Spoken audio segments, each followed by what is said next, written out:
What's up, friends? I got a brand new video for you today, and this is gonna be the last video of 2021, and I was trying to think of a final video for this year, and I decided just to recap some of my favorite camera gear that I covered this year because there was a ton. It was a wild ride. So much stuff was released this year, and I just want to cover my favorite things that I reviewed, as well as make some predictions for 2022.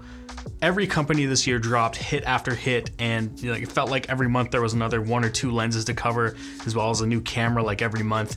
But Sony started the year off dropping the A1 and the FX III, and although I never really got those cameras in for review, I did use Gerald Undun's A1 on the 70-200 f2.8 Mark II review that we did, and that camera's insane. I wish I could have reviewed it this year, but I never got it, so maybe next year I will. Either way, I'm sure a lot of people are going to give that camera the camera of the year because of how good it is. It's literally the best Sony has to offer in a camera that shoots 8K video, but it's also expensive. So I started the year off reviewing the Sony 35mm f1.4 G Master, and that lens is really nice. And it was only a matter of time for Sony to add a 35mm to the G Master lineup. It's a great lens. The only complaint that I had was that it had a bit of focus breathing, but everything else about it was amazing. I was thoroughly impressed by it. Autofocus speed, the size, the image quality, and if you want to watch that review, there's a link in the description.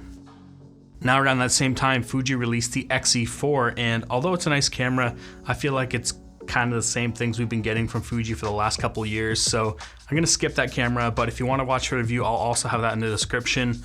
But that does bring me to another Fuji camera that came out this year that I reviewed, and that's the Fuji GFX 100S. And this camera is just a compact medium format camera. Fuji was able to take the GFX 102 megapixel sensor out of that huge camera and fit it into a smaller chassis, and I just love how this camera feels in the hand. The depth and the image quality you get, it's so unreal. The sensor is amazing, and I think in the review I said they also improved the IBIS because that was noticeable from what I could remember, and I mostly used it in the studio, and I got some awesome portraits with it. If you haven't seen that video, make sure you check it out because we got some really awesome shots with that camera. Now there was a bunch of other releases I covered in early spring and summer, but nothing that I would say was kind of my favorite except for maybe the 50mm f1.2 G Master that came out from Sony. That lens is beautiful, and we took that lens out for a spin. I also used it on some client jobs as well as YouTube, and I loved everything I got from that lens. It's relatively compact for an f1.2 lens, and it's not even that heavy, and it has 11 blade aperture, so it's got really nice circular creamy bokeh.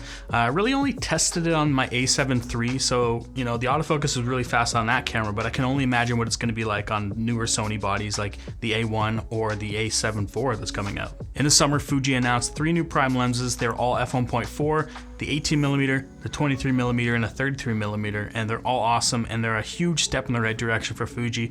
Up until now, most of Fuji lenses have been great for photography that kind of lacked the predictability and reliability when it came to autofocus, especially for video, and these new lenses are linear motors for one, which makes them silent, they're smooth, and they're super fast. So I did review all 3 lenses, but I think that the 18mm stood out the most for me. It's a 28mm full frame equivalent, which is kind of the sweet spot for a wide angle lens because it doesn't have as much distortion as a 24mm lens. But I think the size and the weight and price of these new lenses are all spot on, and I can't wait to see what else Fuji comes up with next year. If they continue this type of cycle with new lenses, it's going to be awesome. So as I said, Sony released the A1 earlier this year, and obviously it's their best camera to date. But I personally find it hard to justify a camera like that for what I do and what I already own. So I have the red Komodo for all my client video work because I need to deliver that 6K raw video. And I also have an A7S III for everything else video related, so I'm good there. And when I've been shooting photos, I've just been using the Sony A7 III. It's been perfect for the last 3.5 years. But I have wanted an upgrade, and they launched the A7 IV this year. It's not the perfect camera, but it's a huge upgrade for me in a lot of areas over the A7 III. I made a whole video about that, just covering the top 10 things that made it better. This camera has a whole new 33 megapixel sensor, 10-bit video, improved autofocus, better low light performance, and I've kind of been waiting for a really long time. We ordered that in October, and I still don't have it, so Sony, where's my camera? And my favorite piece of gear that was released in 2021 is the the Tamron 35 to 150 f2 to f2.8, and this lens is kind of unexpected. You know, Tamron's been making some unconventional focal lengths, and this lens is crazy. It has a crazy range, 35 millimeters to 150 millimeters, and it's kind of the sweet spot for portraits, which is mostly what I shoot. The lens is super sharp. It's got a really nice build quality to it. I'd probably say it's one of their nicest feeling lenses. On top of that, you have almost no focus breathing and the ability to customize the lens. So if you want to change focus throw or the direction of the focus, you can actually do that. But that's gonna probably be the type of lens that's gonna sit on one of my cameras all the time. But that's gonna be it for my top picks this year. But I do wanna give one honorable mention to Sony's small trio of primes they released this year. So their G lenses, the 24mm, the 40mm, and the 50mm f2.5. They're all super small, they're metal, they're nicely built, they're all sharp, and they're decently priced. So I think that if you're getting into the Sony full frame world, it makes sense to get into those lenses. So it was a super busy year this year, and there was so much stuff to review, and I'm glad to have you guys come along for the ride. But looking to 2022, I have a few predictions for some new stuff we could probably expect to see. Some of those things are gonna be rumors, and you know, some of these things are just based off the time since the last version was released. I think Sony's gonna have to update the a6000 APS-C line of cameras. So the a6100, the a6400, and the a6600, those were all released at the start of 2019. So I can probably assume that there's gonna be an update in 2022. You know, they have an old sensor now, 24 megapixels. They need a new one, like 33 or 30 megapixels. It's probably gonna have 4K 60 as well as maybe some 10-bit video. These cameras also need to be updated with the new menu system. And you know, I did see a rumor of an A7 IV, which would be like an A7 camera body with an APS-C sensor inside of it. So it would have better ergonomics, better cooling, and maybe better IBIS because the camera body would be bigger. But you know, those are some cameras that could be pretty exciting coming into this next year, because it's been a while since these other A6000 cameras have really actually been updated, because they've been using this older sensor for so many years. And I'm also assuming there's going to be an A7 R5 release. I can't be for sure on that. That was also released in mid 2019, which is kind of putting it on track to be 3 years old. So, you know, maybe 2022 we'll see a new A7 R5, possibly higher megapixels to compete with like medium format, probably get 10-bit video.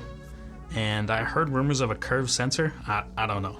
And there's also rumors that Canon's supposed to release a cinema version of the R5, so the Canon R5C, and it's gonna have active cooling, which would be pretty nice since it would probably stop the overheating issues, which would allow for continuous 4K recording and maybe even 8K RAW, who knows. And lastly, I think the Fuji might release the X-H2 or the X-T5. You know, it's been almost 4 years since the X-H1 was released, so if they're gonna continue down that X-H line, there's gotta be something in the pipe. It's gotta have a higher megapixel sensor, probably 6K video, maybe 4K 120p, 10-bit. And I think the X-T5 will also kind of go down the same route as well. I'm not 100% sure if they're continuing the X-H line or not, but I guess we'll have to see. But that's gonna be it for this video. Thanks for watching. What are you guys looking forward to in 2022? And you know, what types of videos would you like to see from me? Thanks for watching. If you like this video, give it a thumbs up. If you dislike this video, who cares, because you can't see it anymore. See you guys later.